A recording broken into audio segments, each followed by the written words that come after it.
We're here still in the Dolomites. It's day 2, and we stayed at this location last night at the Airbnb just above the area of Badia. We took a left at La Villa, and we're in this beautiful zone. There were horses and there's other animals. I can hear the bells of goats ringing as I stand here.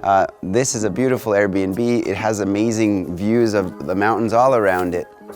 We were able to experience the sunrise coming up. We're going to take a tour of the property inside, show you what it was like, and let you know exactly what my thoughts were on staying here tonight.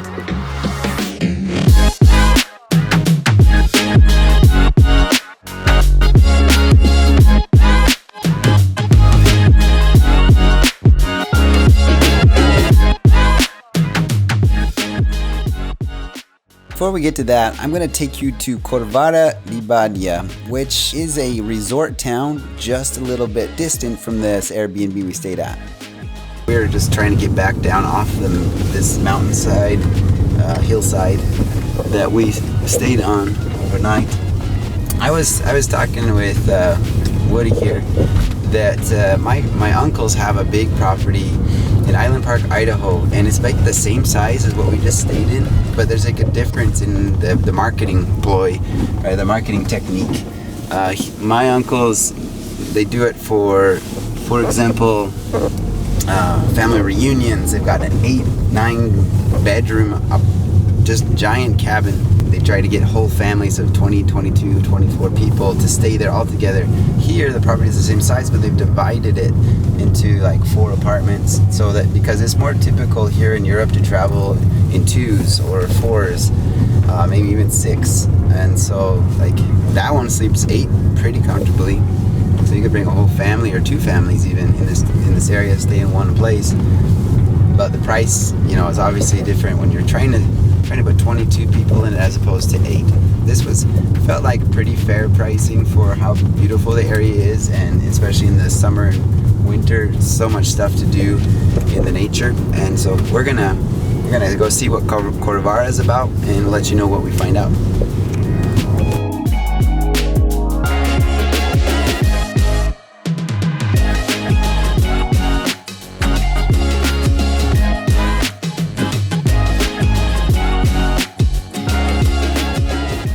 So we stopped here alongside the road. Instead of walking the town, I've been driving the town because there are houses up high on the hill and down low. There's more commercial, but there are like hotels everywhere. So there's a lot of vacation rental property. I've been trying to find a property that is a little bit to redo the entire thing. There's one up here above me, and that's why we've stopped here for a second. I asked the neighbors if this would be a potential property someone could pick up, and there's pretty much just a general knowledge that no, you can't buy a house like that here. And so I talked to a few, some of them resisted, some of them weren't interested in being on camera, but one of the guys told me, and he gave me a lot of good information. Basically, you cannot build a new property here. You have to restructure something that already exists. There are a few barns that we've seen here and there. Trying to buy one is a little bit difficult because the owners really like their property, and there's really not that many people that are just here all the time other than the hotels. This one, for example, is a pretty large property. It's probably near, 200 square meters or 2,000 square feet, even more potentially, based on looking at its foundation, if you could do something with it. There's not so much real estate for sale, and so when a renovation comes around, the prices are really high because they have to bring materials that it's just not common. It's like supply and demand. This is the theme of this video today, supply and demand. If there's not that many people doing work, it's going to cost more to get that work done. So we're going to keep going. We're probably going to stop in the commercial, more of the commercial area down below, and do a little bit of video there as well. And hopefully we're going to make it up. We noticed that the Funivia is working, and we're hoping to make it to the top of the mountain today. We stopped at a grocery store to pick up a bite to eat for breakfast, and I questioned the lady, asking her to find a property for sale, because usually so far word of mouth is working a little bit better for us. She said to go to the real estate agency. So we went there where she described. It was right below a hotel called Immobiliaria Agenzia Table. That office was just a rental market. She said there is another office, it's all about sales, but they're only open between 2 and 3 every day. So we came here to see that we're standing in front of the office for selling property of this Agenzia Table, and it looks nice, obviously, but looking in one window, they're advertising rentals again, and on the other window, they're talking about sales. Here we have 4 properties for sale, and I'm wondering if that's all they have or if these are just the good ones. The prices are nearly all over €500,000. We start here in the bottom right in Corvara, 65 square meters or about 650 square feet for just shy of €500,000. The higher price being 680 right above it, a little bit larger. Perhaps this one above it has a little bit of independent land or a private land around it, because the one below it doesn't really show any green space. So that might be the difference between prices.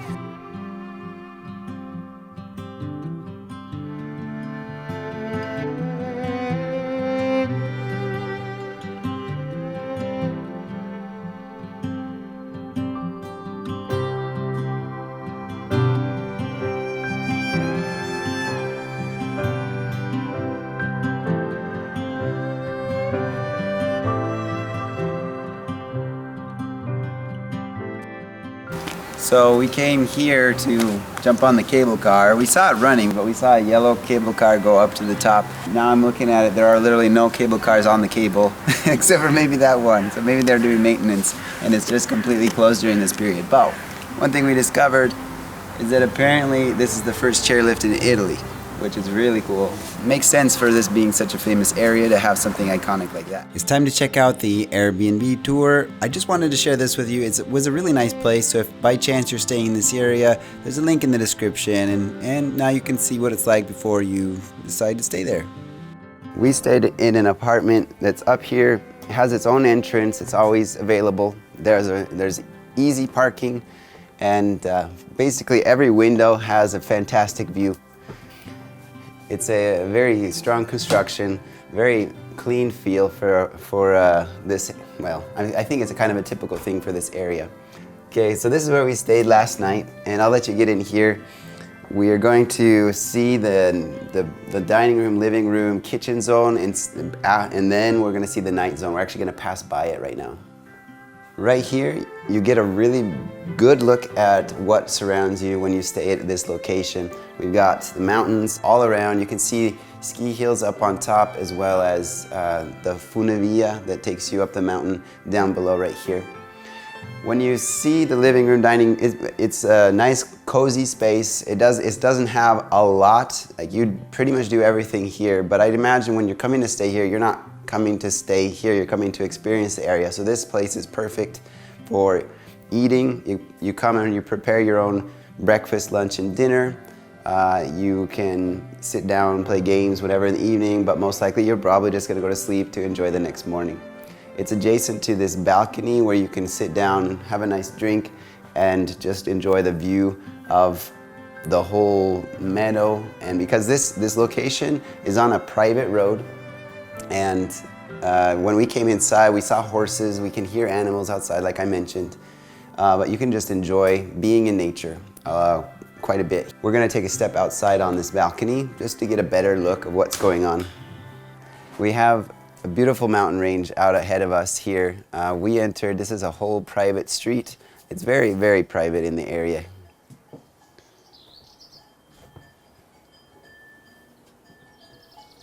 And there's an access to the balcony from one of the bedrooms, as well as the living room, dining room, kitchen area. It's perfect for a little, a week experience or a few day experience. It can be found on Airbnb, perhaps on VRBO, I haven't checked that. So when we first entered the property last night, there was a beautiful smell of wood, and they have these wood shavings here, so that it actually had an awesome aroma. It felt like we were sleeping amongst the trees. It was right here next to the very first bedroom. Each bedroom sleeps about 4 people. There's a double kind of like queen size bed, and then a bunk bed in each of these bedrooms. It's very comfortable. As mentioned, you can access the balcony from this initial bedroom, And the lighting is comfortable. The beds are comfortable. It was a very warm sleeping experience for me, and I really have no complaints about how clean this place is. Stepping off into the hallway again, we come to the first guest bathroom. It's basically the first door as you enter the building, but it's got a sink, a bidet, a toilet, as well as a shower. We discovered that they didn't provide shampoo, so if you do stay here, you do need to bring soaps and shampoos, much like you do need to bring your own breakfast, because they've prepared the kitchen so you can make your own breakfast in the morning. Stepping into the next bedroom, this bedroom actually, it also has 4 sleeping positions. It also has its own private bathroom back here in the corner, which is very similar to the other. That's pretty much it for the sleeping area. Again, it's not a place that you're going to come and stay all day. You're probably going to go out and experience nature. That's the whole point about coming up here. We found this place kind of last minute as we came up here because our plans changed and we adapted, and instead of sleeping in Selva, we came near Corvara di Badia. And so we booked this place on Airbnb. This is not a high season period where lots of tourists are coming and going. There are people that come, and I can see people walking around enjoying the nature, but there's not a lot. And so the prices, I would imagine, being a little bit lower during this period. Now this property's daily rate was about 150 euro plus cleaning fees. This gives an idea of the value they put into the properties here, or that whole tourism experience here.